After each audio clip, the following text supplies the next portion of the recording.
ఇంతకాలం అల్లు అర్జున్ సైన్యం జనసేన మధ్య వార్ నడుస్తుందనుకుంటే మెగా హీరోలు కూడా చేరారు. అలాగని మెగా ఫ్యామిలీ హీరోలు బన్నీని విమర్శించలేదు, కామెంట్స్ చేయలేదు. అసలు ఏమీ మాట్లాడకపోవడంతోనే సైలెన్స్ వల్లే దూరం పెరిగింది. అల్లు మెగా విభేదాలు మరోసారి బ్లాస్ట్ అండ్ బ్రేక్ అయ్యాయి. పుష్ప 2 ట్రైలర్ తెచ్చిన రగడ చివరికి కుటుంబాల మధ్య చిచ్చు పెట్టేలా చేసింది.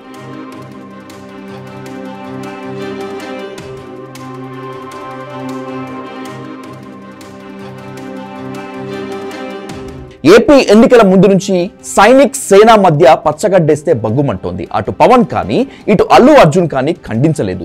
తగ్గేదే లేదంటూ ఇండైరెక్ట్ గా అటాక్స్ ఇచ్చుకున్నారు. ఇది కాస్త చిలికి గాలివానగా మారి మెగా హీరోలకు చుట్టుకుంది. పుష్ప 2 ట్రైలర్ రిలీజ్ తర్వాత రాజమౌళి స్పందిస్తూ పాట్నాలో వైల్డ్ ఫైర్ మొదలు కాగా అది దేశమంతటా విస్తరిస్తోందని కామెంట్ చేశాడు. పార్టీ కోసం వెయిట్ చేయలేకపోతున్నాం పుష్ప అంటూ ట్వీట్ చేశాడు. రిషబ్ శెట్టి, హరీష్ శంకర్, అనిల్ రావిపూడి వంటి దర్శకులు పుష్ప 2ను మెచ్చుకున్నారు. యంగ్ హీరోలు సైతం పుష్ప 2 పై ప్రశంసలు కురిపించారు. అయితే మెగా హీరోల నుంచి ఒక్క ట్వీట్ కూడా లేదు. పుష్ప 2 గురించి మాట్లాడకూడదన్నట్లు అందరూ సిండికేట్ అయ్యారా అని అనిపిస్తోంది.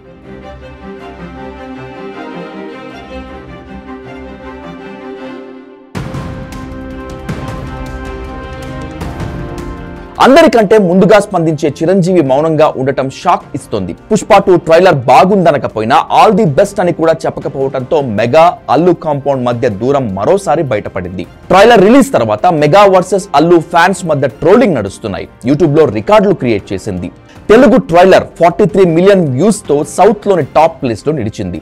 తెలుగు ట్రైలర్ కంటే హిందీ ట్రైలర్స్ ఎక్కువ వ్యూస్ 5 మిలియన్స్ రావటం విశేషం. ఇదే విషయం మెగా హీరో సన్నిహితులను ప్రశ్నిస్తే Chiranjeevi Vishwambhara, Varun Tej matka, cherry game changer trailers వచ్చినప్పుడు బన్నీ రియాక్ట్ అయ్యాడా? అతనికి లేని బంధుత్వం మెగా ఫ్యామిలీకి ఎందుకు ఉండాలి? అందుకే పుష్ప ట్రైలర్ పై మెగా కాంపౌండ్ రియాక్ట్ అవ్వలేదు అనే సమాధానం వస్తోంది.